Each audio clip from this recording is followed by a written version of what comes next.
ika-23 ng Abril taong kasalukuyan. Naglaho na parang bula sa Barangay San Juan, bayan ng Mabini sa Batangas, ang 10 taong gulang na si Daniel, hindi niya tunay na pangalan. Daniel? Allegedly po is nagpaalam po ang bata na makikipaglaro. Unfortunately, hindi na po ito nakabalik matapos po ng pagpapaalam niya. Agad na dumulog sa barangay ang ina ng bata na si Sarah, 37 taong gulang. Tulungan niyo po ako. Baka mapano ang anak ko. Hayaan mo, misis. Mag-iikot kami sa mga kalapit barangay. At nang silipin ang kuha ng closed-circuit television o CCTV camera ng barangay, nahagip sa camera ang pagtangay ng isang lalaki sa isang bata. Dito siya, ito yung loob ng court. Sabi ng mga taga dito sa amin, nakalaro daw nila minsan. Then, nung pinatawag ko siya dito, ito yung hagdan ng aming barangay hall. Then, dumaan din siya dito. Nakunan siya doon namin na screenshot yung picture para maikalat sa social media. Pagbaba niya, nakabantay sa baba yung si So, kita dito na magkasama silang lumabas. At the same time, ito yung galing dito sa taas ng barangay hall. Kita din sila dito. At saka dito sa daan, ito, dito sa daan, ito yung exit ng kalsada. So, kita din sila dito na magkasama. Si Daniel na kaya ang batang nakita sa CCTV? At ano ang pakay niya sa minor de edad? Tulungan niyo po ako. Baka mapano ang anak ko. Dumaan din siya dito. Sa tulong ng CCTV footage ng Barangay San Juan sa bayan ng Mabini sa Batangas, nakumpirma ni Sarah na ang kanyang 10 taong gulang na anak na si Daniel tinangay ng isang lalaki noong ika-23 ng Abril taong kasalukuyan. Ano ang gagawin ng lalaki sa minor de edad? Mahanap kaya ni Sarah ang anak?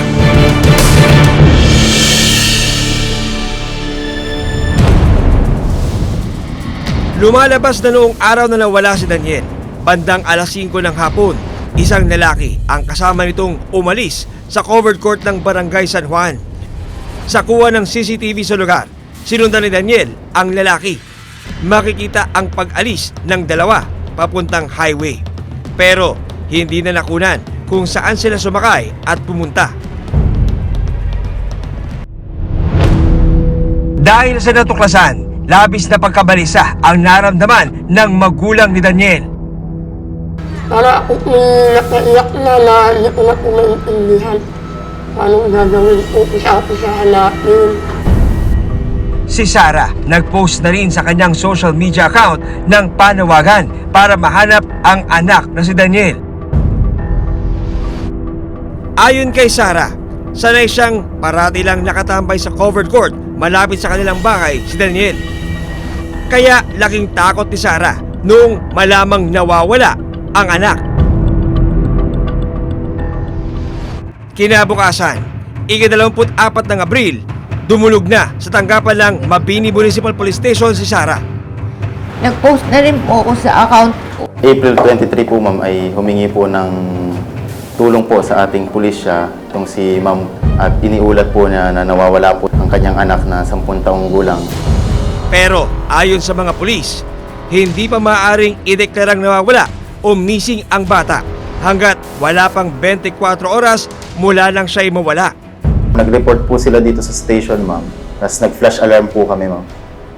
After 1 day po na missing po yung bata. Sino ang lalaking tumangay sa batang si Daniel? Matuntun pa kaya ang kanilang kinaroroonan?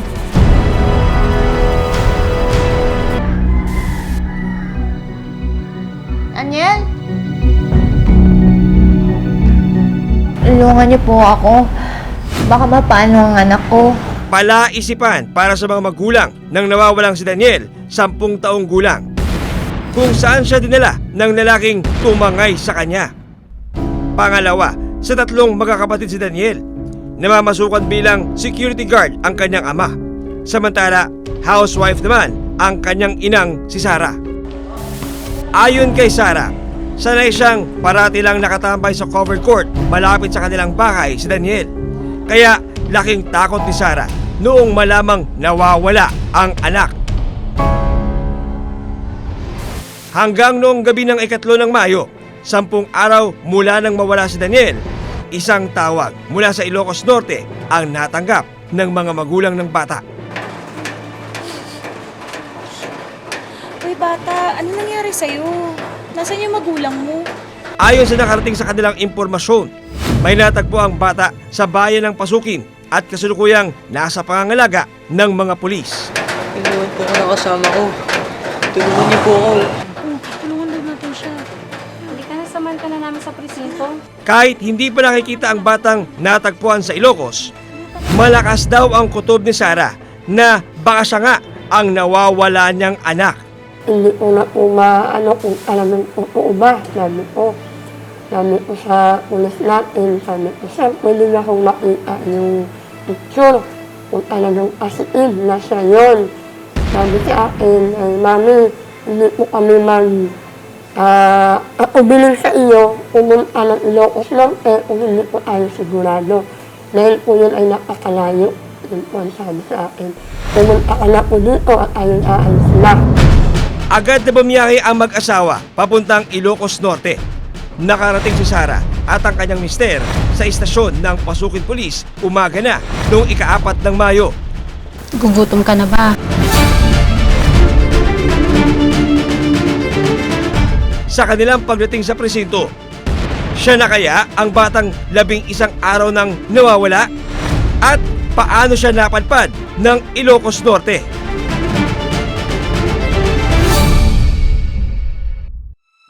Sa pagpapatuloy ng investigasyon ng Mabini Police, napasa kamay nila ang kuha ng CCTV sa covered court kung saan huling nakita si Daniel.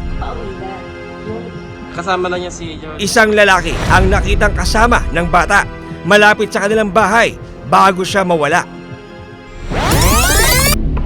Bago ito, 21 ng Abril o 2 araw bago mawala si Daniel, dumating ang isang lalaki na nagpakilalang si Jordan de Guzman alias Jau Jau. Naging tambay ito sa lugar at nagmamasid-masid lang sa mga naglalaro sa court hanggang sa lapitan siya ng batang si Daniel. Nagkapalagayan ng loob ang dalawa hanggang maging magkaibigan. Ay, binibisita lang ako mag-anak. Sino? Ba't tayo magtanong? Daniel! Manamay ka na naman dyan. Tingnan na. Sino yung kausap mo, men? Bagong kaibigan ko lang po. Ka na. Eh, ako'y tiwala na nandito lang po siya sa court. Tapos nung nag-interview na nga po na sabi niya, may kaibigan na po siyang Jau-Jau.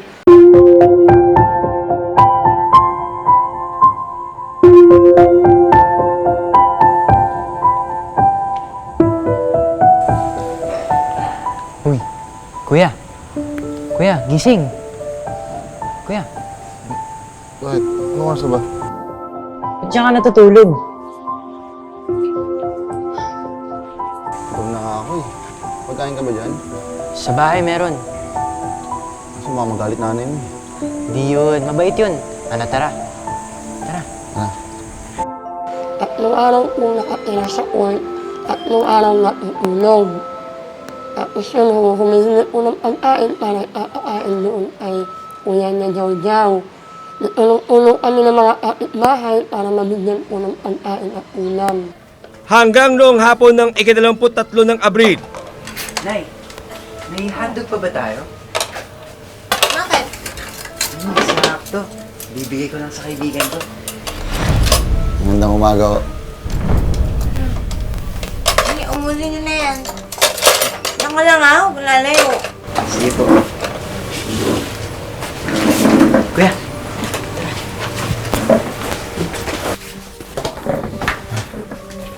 Salamat ha. Bait mo naman. Alam mo, sama mo kaya kumuha ng sweldo. saan naman kuya?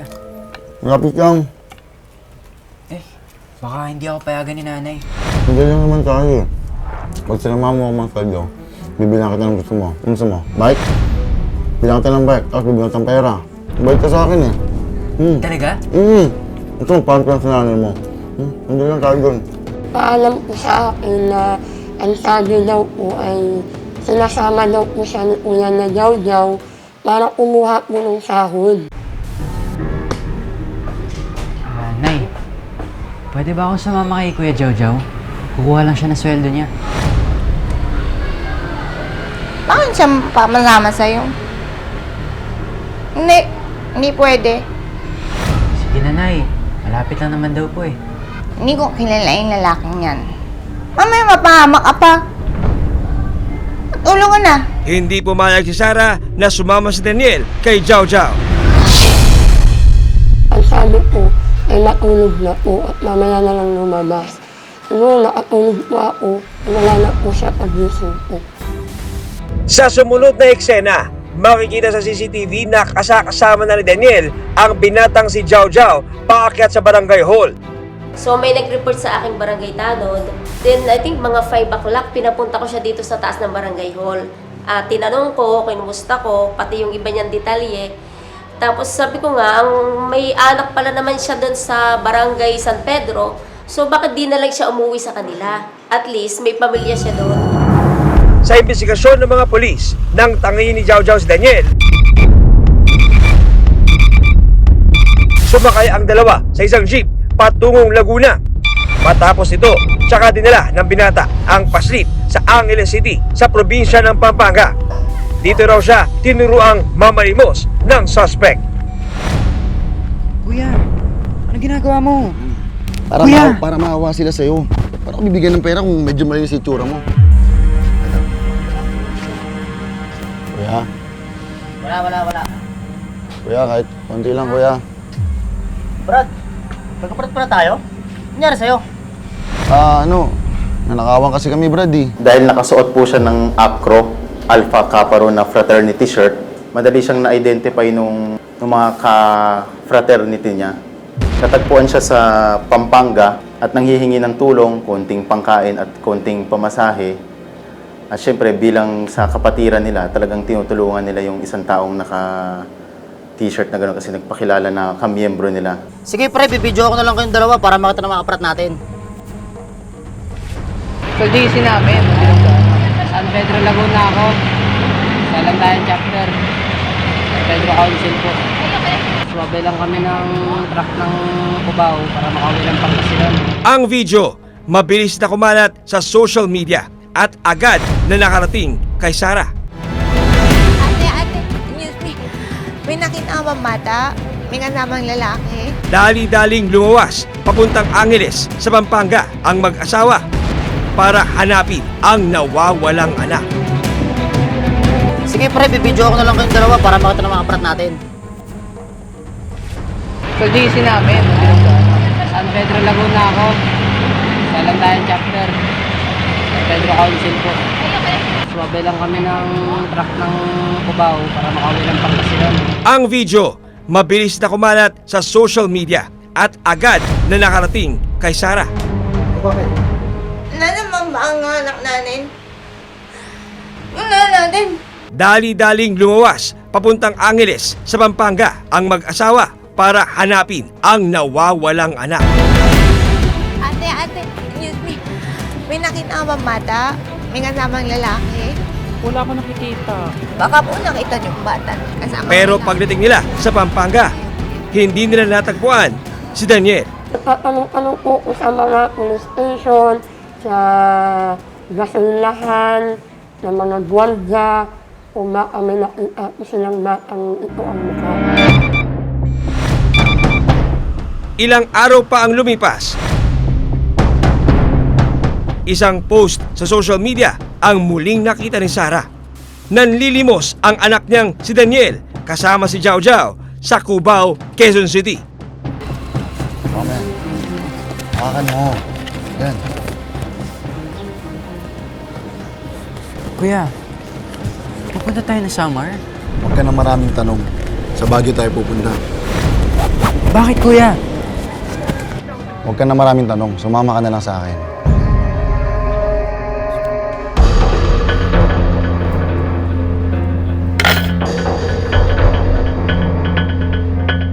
Agad-agaran ko pong pinapunta ang ating mga personnel papuntang Farmers QC. Nag-check po kami sa mga bus station, pinagtanong nga po namin kung nakita po nila itong si alias Jow Jow at si John Michael. So nakita daw po nila doon sa area na yon. However, hindi naman po nakasakay ng bus papuntang Samar at wala naman pong pamasahe. Matapos ang ilang araw, isang post muli sa social media ang nakarating kay Sarah. Sa post na ito, makikita ang isang babala tungkol sa isang lalaking nagnakaw di umano ng bisikleta sa lungsod ng Baguio. Ang lalaki sa larawan, kumpirmadong si Jow Jow. Yan ba yung bike na ibibigay mo sa akin?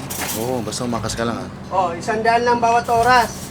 Dito lang yan sa park. Bawal nyo ilabas ha. Same na t-shirt na suot niya nung first day na nawala itong si John Michael, yun pa rin po yung suot niya. Pero hindi na po pinakita doon yung bata sa post. Parang nag-warning lang yung mga residents doon, ma'am, na isa siyang magnanakaw. Hindi nawala ng pag-asa si Sarah. Tiwala siya na mahanap ang nawawalang anak. Nag-pray po ako doon na sabi ko, sana ngayong araw na ito ay maibigay na sa akin yung anak ko. Hahanapin ko yung anak ko. Hindi ako mawawala ng pag-asa. Hindi ako susuko, sabi ko.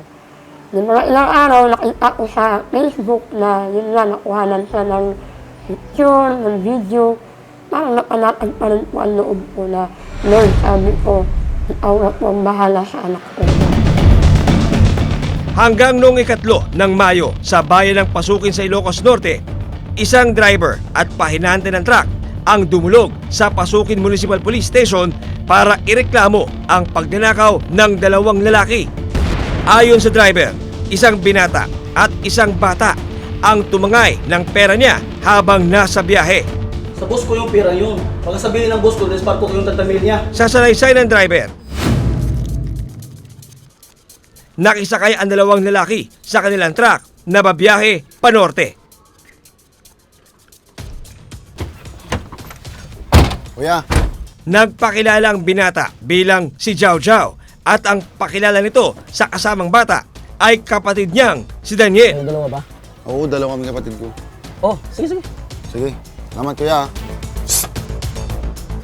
Nakisuyo na kung pwedeng isakay nila kasi gusto na daw nilang pumunta ng La Union. Nung nasa daan sila, gusto na itong suspect na mag-apply din daw ng trabaho sa kanila. Kaya tinawagan niya yung boss niya kung pwedeng pumasok sa junk shop itong kasama nila na suspect. Kaya pumayag naman, kaya hanggang nakarating na sila dito sa Ilocos Norte, hindi na sila bumaba ng La Union.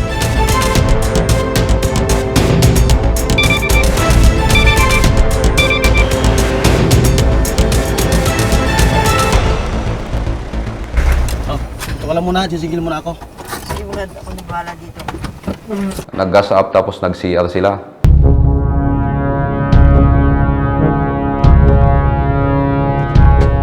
Agad na tumakas si Jow Jow. Pagbalik nila, wala na yung sinakay nilang suspect saka yung bata. Bali dito sa gas station na to, nagnakaw yung suspect. Kinuha niya yung 30,000 sa may folder. Nalaman lang ng victim nung magbabayad na sana ng gas nila. Pagtingin niya, wala na yung suspect. Wala na rin yung bata na kasama niya at tumakbo dito sa sa likod kasi nito panay bukid dito.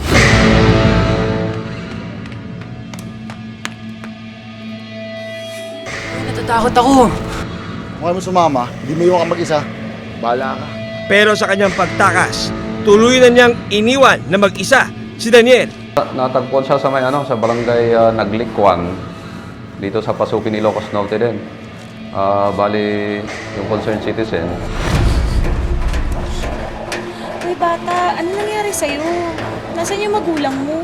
Nagulat na lang siya nung may bata sa likod niya na umiiyak at pagod at takot na takot. Kaya dinala ka agad dito sa atin sa pulis natin dito sa Pasukin. Sa Pasukin Police Station na nagpang-abot. Uy! Huwag yung nakaw! Kuya! Asan tatawid ko? Huwag yung nakaw ka! Kuya, wala po akong kasalanan. Nadamay lang po ako. Ang driver ng truck, ang pahinante at ang batang si Daniel. Positive na na-identify yung bata na yan ang kasama ng yung nagnakaw. Kaya ang ginawa natin hinahati-hati na natin ang mga pulis natin dito. Bali, blinak na natin yung exit ng pasukin para just in case lang hindi siya makalabas. Agad ding ikinasa ang follow-up operation para madakip ang suspect na si Giao Giao. Hanggang noong madaling araw ng ika-4 ng Mayo, taong kasalukuyan, tuluyang nadakip ang suspect na si Giao Giao. Yun! Siya yun, sir! Siya yung nanakaw! Sigurado ka ba? Siya yun, sir! Di ako, sir! Di ako, sir! Sir, di ako! Ito ba? Sir, hindi ako yun! 30 milyon, kailangan 30 milyon! Balik mo pira ko! Sir, sinetap lang ako, sir. Di akin yan. Yan, sir! Akin yan! Akin ang pira yan! Sigurado ka ba? 30 milyon, sir! Yes, sir! Ikaw ba si Giao Giao? Oo po, sir. Arestado ka sa sal pag nanakaw. Ikaw ay makarapatan manahimik o magsawalang tibo. Mga 230 na siguro. Di bali, hindi na po buo na 30,000 yung nakuha. 29,000 plus na lang yung naiwan. Nakarating naman ang impormasyon sa ina ni Daniel na si Sarah. Wala na silang inaksayang oras at agad na nagtungo sa Ilocos Norte. Pagdating nila sa istasyon ng pulis,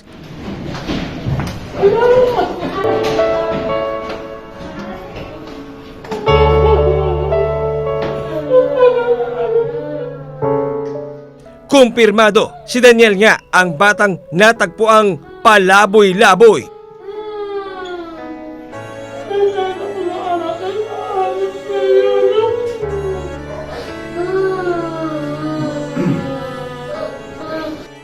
Yung dinakla ko doon ay yung anak ko ay nakaupo doon sa isang conference room na parang ulala.